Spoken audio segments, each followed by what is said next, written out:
Hello, I'm Fantastic and Fantastic, and today I'm talking about the various new evolutions that were released late last night. So, one thing that Gung-Ho does tremendously well is they at least give new evolutions to older existing cards, which hopefully breathes some new life back into them. This is nice because it can be frustrating to roll a card sometimes a bit after their release, and then thus their overall power level has declined, and then to only see it rise back up.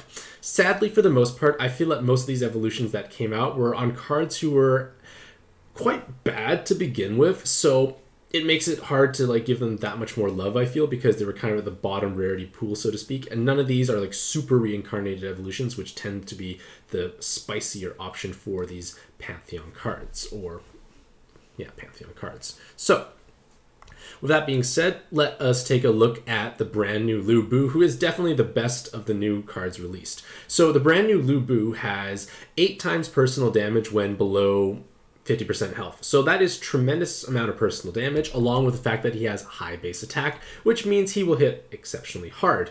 Furthermore, his leader skill is able to provide 576 times attack for attacker and devil types when below 50% health.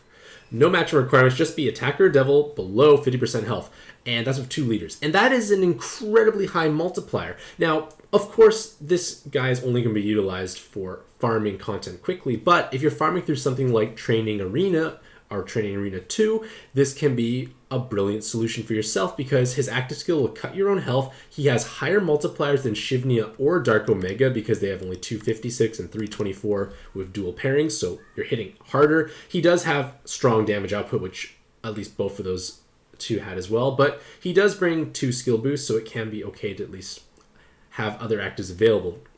Unfortunately, his active skill does not make Dark Orbs, which can be a little problematic. Yes, he does give a burst, but depending on your setup, you may or may not have enough damage from a burst compared to actually just using orb changers to produce orbs. And I guess it comes down to calculating how much damage output you have, but I feel like he's not fully self-sufficient, so to speak, because he doesn't make orbs. So you have to rely on orb changers, and his active skill is actually quite long. It's 13 turns. So if you're trying to make an orb changer on top of him, it's going to require quite a few skill boosts, which may or may not always be possible based on your team composition. So for the most part, he is still a strong farming leader, and if you don't have any farming leader for the various dungeons, this could definitely be something new and meaningful for yourself.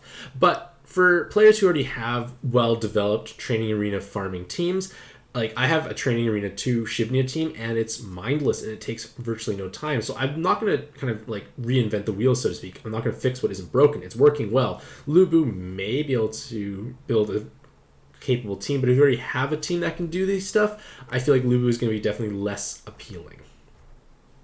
Next is Nut.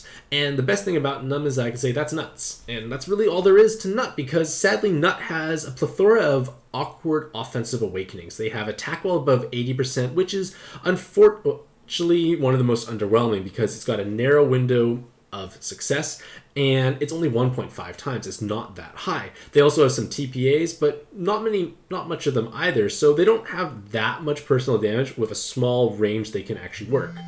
For their active skills, they are able to generate a column of water orbs and then create 1 second of bonus movement time. It's not doing that much, and at the same time, these are not awakenings I want to have on a sub. They don't provide many skill boosts. They don't provide any super resist. It's not a card I'm going to want to use. So if I look at their leader skill, I'm not going to really want to use them there either because they have to be at full health, and that's awkward. If I want to be at full health, I'm going to play Zeus Verse because Zeus Verse has no combo requirement. Nut needs to make 5 or more combos, so what's the point of that? It's just not that much. It's just awkward. So point of the matter is Nut is in a bad place, and I am not nuts about this evolution.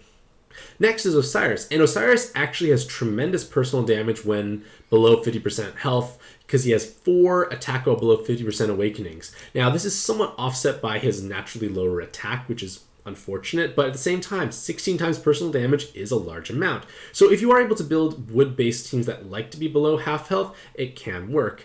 And as a leader, they do have nice big multipliers, but at the same time, their effective health is going to be tremendously low because you want to be ideally below 50% health. If you're not you're not doing much damage. But when you are below 50% health, you're going to be dangerously low to dying. Like, things are going to kill you. And even 2.25 times health is not much at all. So it's going to be like kind of restricted to like, I need to farm stuff. But at the same time, when you want to farm things quickly, you don't like making combos. So I feel like it's just an awkward kit all around. Next is Neff. And Neff has the best artwork of all the new cards. She's cute and adorable. But her kit is actually quite strong, but I feel like the problem is there's no way to truly utilize her, because she does come with Dark Rose, she does come with super poison resist, and her active skill is quite jam-packed. It's a row of Dark Orbs generated and 1.5 times attack for Dark attribute cards. It's convenient in a 5-turn equivalent, so you get burst, you get orb generation. It's never going to be bad. It's going to help you overwrite existing attack debuffs. And like I said, the only big issue is we don't have a good place to use her because she lacks devil typing. And as sad as it is to say, dark teams are just heavily dominated by Yugi. And if you want to be like a top tier sub on like the top tier teams, you need to beat out so many other cards. And the fact that she's not devil means you can't use her. So she's just automatically not going to be used on what is arguably the best mono dark team. Of course, if you are using other dark teams that are not Yugi based, she definitely can work. If you are using, say, Nell paired with Pano, who wants balance type, Neff is your girl. If you're playing, say, Phenom and Ina, again, Neff can be your girl. Like, she does provide quite a bit. It's just the problem is the current top tier dark leader doesn't use her. If a new top tier dark leader came out, I feel like Neff would definitely have more value, but unfortunately that is not the case. Next is Pixel Callie. And Pixel Callie is an upgrade to her old form, because the old form was only used for ranking dungeons where you need to have 5 color boards with no animation, which is a niche usage, so maybe keep one for that reason. But in this form here, she can function as a bind and awoken bind clearing solution because it removes all bind and awoken binds and creates a 5 elemental board changer, which we all have come to know and love.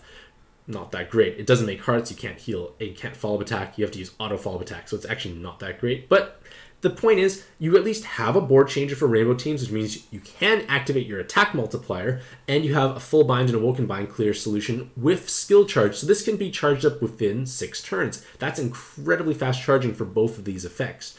So if you are utilizing something like Dire, who wants god types, and Pixel Callie is a god, you are able to make use of her there. And it can be possibly your solution for binds and awoken binds while having a board changer, which Dire can use to kill spawns.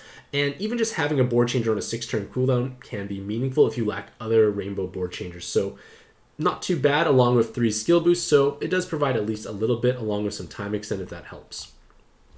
Next is Pixel Australis, and she provides 3 VDP along with 4 wood rows, and that's along with a powerful active skill that generates lots of wood orbs by removing light, heal, as well as all hazards, and then 4 turns of wood orb skyfalls. So she's got quite a bit going for her offensively, but she doesn't provide any utility really, because her active skill breaks hearts, which means you can't heal, you have to use auto follow-up attack leaders because everything that's dangerous now has resolve, and you also have to be mindful that their attack stat is quite low, so even their VDP potential is not going to be that high. This is going to be kind of the fate for many Pixel cards because they just have terribly low weighted stats.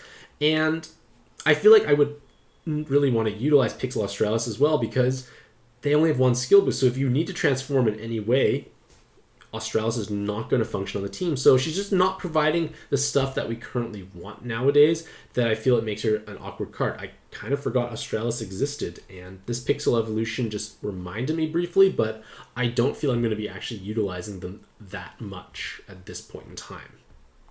And then next is Pixel Fenrir. So to start us off, jammers are not a cool mechanic when you want to have a leader skill or bonus from Jammer Blessing, because Jammer Blessing only provides 1.5 times attack, which makes it much worse than triple, like just any 7 combo, and it pollutes the board with Jammer Orbs, which are awkward. When you match Jammers, it doesn't give actual damage to your card unless they have the Jammer Blessing, but we've already established that Jammer Blessing is not an efficient awakening, so you're getting awkward amount of Jammers, and then leader skills that like to match Jammers, they're just not good enough at what they do. Like, Jammers are awkward, they are problematic, and their multipliers aren't high enough, they don't have like auto follow-up attack 7x6, huge stats, like it's just not happening, so Jammers are awkward. So Fenrir should be awkward for the most part, but he has a bit of a saving grace because their active skill now produces a perfect 15-15 board of Dark and Jammer orbs, along with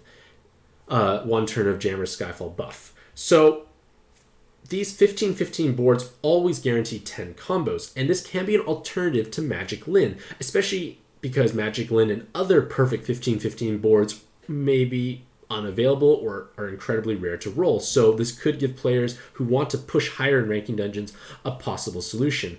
Unfortunately, even though the Jammer reduces the number of pings and thus animation time, the fact that you are going to be putting up a Skyfall buff of something that's not helpful is going to take up time, which will possibly just negate the time saved from any pings, and obviously any Skyfalls that occur will still ping anyways. But either way, it's still a viable option if you lack other perfect 15-15 boards. And the only thing is, I feel like it's going to possibly dilute Zeloses or any other forced 4-color Skyfall actives, because a common strategy is use forced 4-color Skyfalls and then Magic Lin boards, and then just Skyfall into tons because the whole board is cleared.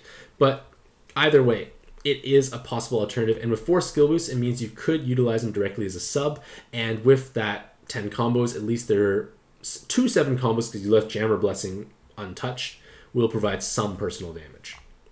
And then lastly, we come to Pixel Zuo, who does have 3 skill boosts, and they do have strong VDP damage, especially against dragon-type spawns, along with the fact that their active skill generates fire, wood, and dark orbs, and then produces a column of dark on the right-hand side. So this active skill is incredibly likely to have 9 or more dark orbs, because when you think about it, a column is taken care of. So in this 25 orb board space here, you only need 4 out of those 25 to be dark. The odds are definitely in your favor. So for teams like Yugi, who could actually use Zuo as a sub because of the devil typing, or any other dark leader who has auto follow-up attack damage, can utilize this board changer to help guarantee a kill, because you now have most likely enough dark orbs to do so. With that being said, Pixel Zuo, it does have VDP damage, but Yugi does also have huge VDP damage themselves. And Zuo, aside from bringing three skill boosts, doesn't bring much else to the team. Damage is oftentimes already covered, especially in VDP form. So he's not bringing that much new stuff there. Maybe perhaps if you're using him on another Mono Dark team that does not have strong VDP solution, Pixel Zuo will definitely be a viable option. But again, as I mentioned beforehand, Yugi is the best dark leader at this point in time, and ideally you try and utilize him in some way, shape, or form. So in conclusion, I feel like this batch of evolutions was not as exciting as some other ones have been, mostly because a lot of these cards were quite old and sometimes forgotten, and none of these are actually super reincarnated evolutions, which tend to be the strongest evolution form for cards at this point in time. So regardless of all that, let me know what you think about these cards in the comment below, along with how you plan on utilizing them if you do own them.